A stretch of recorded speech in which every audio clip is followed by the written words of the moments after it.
kita terus menginformasikan ya dan semampu kita untuk Cianjur ya Om Abus ya. Betul sekali. Ini ada kabar terbaru nih Mang Dede, Tubrukers. Jadi tadi jam 12 lebih 8 menit lebih 31 detik itu terjadi gempa susulan gitu ya di Cianjur sana dengan posisi yang sama kelihatannya hampir sama ya. Kekuatannya 2,8 magnitudo, kedalamannya 2 kilometer gitu ya di darat gitu ya.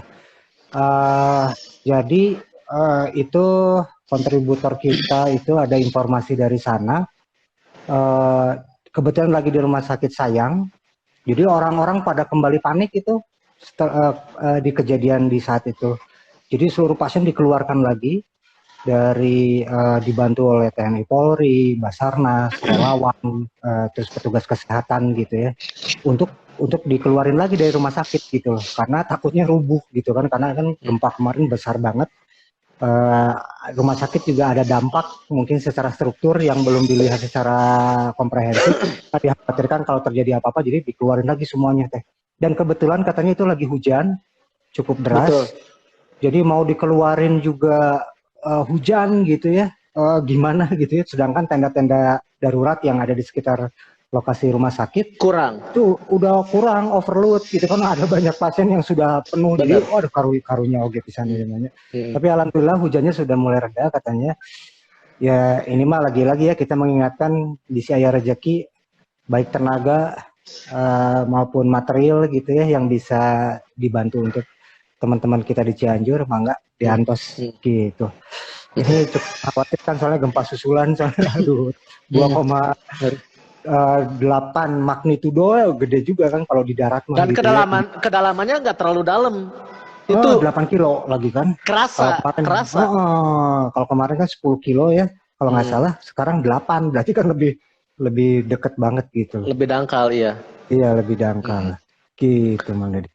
Oke, terima kasih informasinya Om Babus. Siap. Ya, memang Om Babus ini kalau soal informasi, soal data ya selalu cepat ya.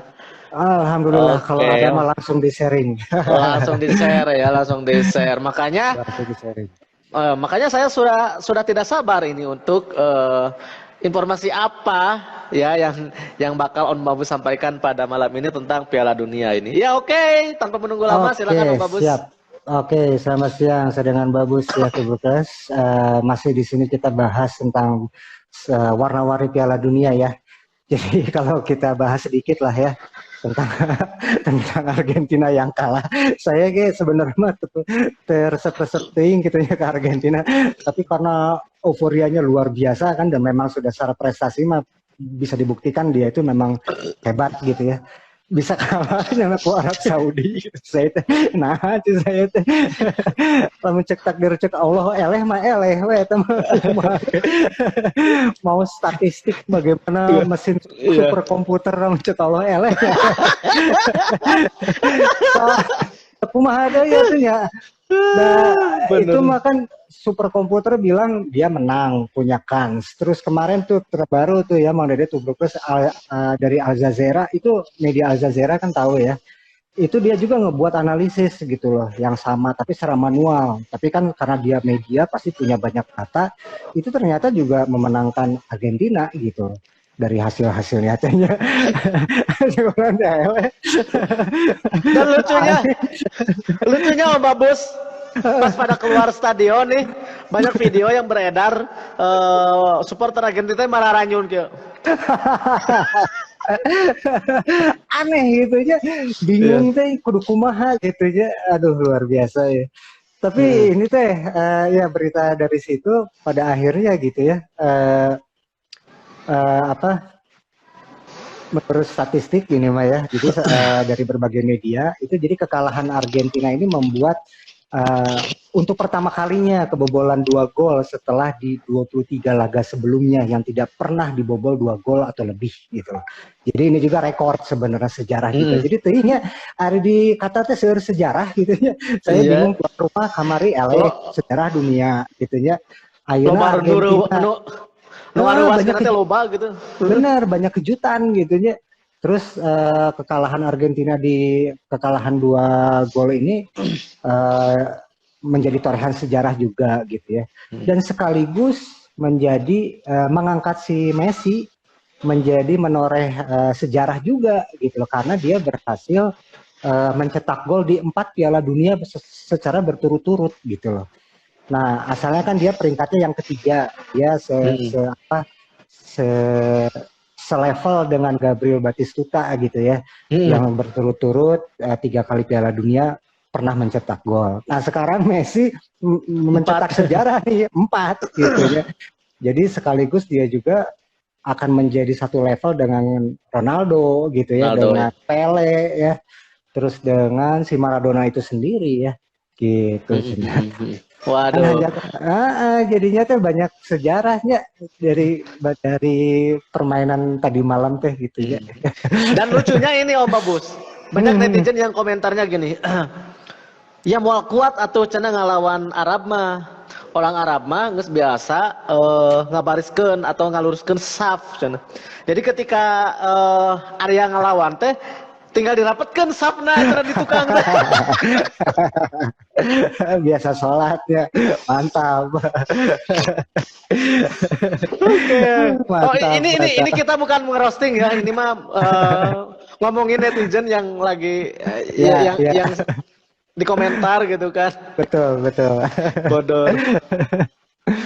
Aduh, ayo. Oke, kita lanjut nih ya ke berita yang bukan bolanya nih gitu ya. Jadi siap. Kan Israel kan boleh udah pada masuk ya, termasuk media-media Israel juga udah pada masuk di Doha gitu.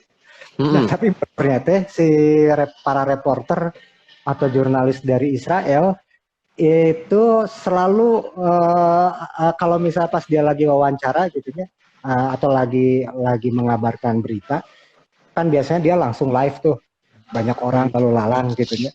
Eta mah dihaja-haja malah dia tuh broadcast aya ku orang berbagai negara gitu ya, tapi khususnya negara-negara yang Jazirah Arab gitu ya.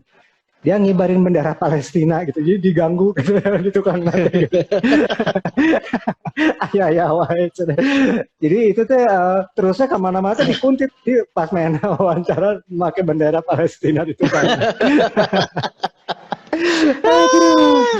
Terus kedua, dia kalau cari wawancara misalnya kebetulan dari negara-negara Arab gitu ya, terus ditanya ini dari mana? Dari Israel. Oh, langsung pada lari. Bukan pada lari, pada nggak mau diwawancara gitu.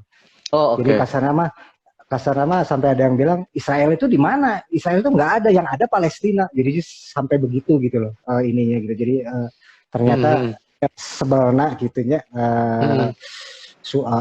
Beberapa supporter yang ngumpul di sana tuh terhadap Israel gitu. Jadi cukup dilecehkan juga ini TV-TV dari Israel. Jadi sampai ngomong hari Israel mah nggak ada, cenah, yang ada mah Palestina. Belum pernah ada itu di peta. Ngeri ya itu kira. Aduh, bodor. Padahal itu ngomongin bolanya, tapi akhirnya nyambung. Oke, apa gimana? Enggak, lanjut. Sok sararian, benar. Hayang nama ya teh ngarosting ya. Tidak naon lah kita mah sebagai media tuh. Aduh, mancing. Malang tokonya. Oke, selanjutnya ini mungkin yang terakhir ya. Jadi di sini lagi viral. Kasusnya masih sama sebenarnya yang sering kita bahas ya. Qatar itu kan masih terus sampai hari ini di berbagai media Eropa itu terutama ya, itu masih terus dihajar dengan masalah isu yang kontroversi kayak khususnya masalah pekerja imigran, LGBT dan lain sebagainya. Nah, ternyata di saat yang sama ini ternyata ada badan-badan buruh gitu ya. Itu teh juga menginvestigasi sebenarnya kalau Adidas itu ngebuat jersinya di mana. Terus kalau Nike ngebuat jersinya di mana. Kan kita tahu ya bahwa Nike dan Adidas itu adalah merek besar yang banyak di timnas di Piala Dunia sekarang gitu loh. Nah, diinvestigasi ternyata mereka itu ke Adidas itu di Myanmar, kalau si Nike itu di Thailand gitu, di Thailand. Nah, ternyata keduanya itu tidak sejahtera, Mang Dede tuh brokers gitu loh. Dibayarnya itu minim lah gitu ya. Kalau di Thailand ada mending, kasarnya sudah mencapai UMR-nya Thailand gitu ya. Tapi yang membuat kaget itu harga jersinya itu yang timnas Inggris itu sampai kalau dirupiahkan ya itu sampai 1.860.000-an satu jersinya itu. Terus padahal yang ongkos kerjanya si upah buruhnya itu cuma 1 euro gitu loh. 1 euro itu sekitar 16 ribuan gitu per jam gitu ya. Jadi jomplang banget gitu loh antara dia markup untuk modal, bukan modal, untuk mencari keuntungan dengan etika bagaimana dia membuat sebuah produk yang mahal itu, etikanya buruhnya juga harusnya sejahtera dong gitu loh, jangan kapitalis teuing lah gitu loh, maksudnya kayak gitu. Nah ini kan Qatar lagi gila-gilaan, ternyata banyak juga nih isu-isu yang sebenarnya mereka juga tanda kutip melakukan hal yang sama ya gitu, terutama negara-negara Asia yang kena dampaknya karena mereka membuat jersey udah nggak di Amerika atau di Eropa karena terlalu mahal ongkos kerjanya gitu kan.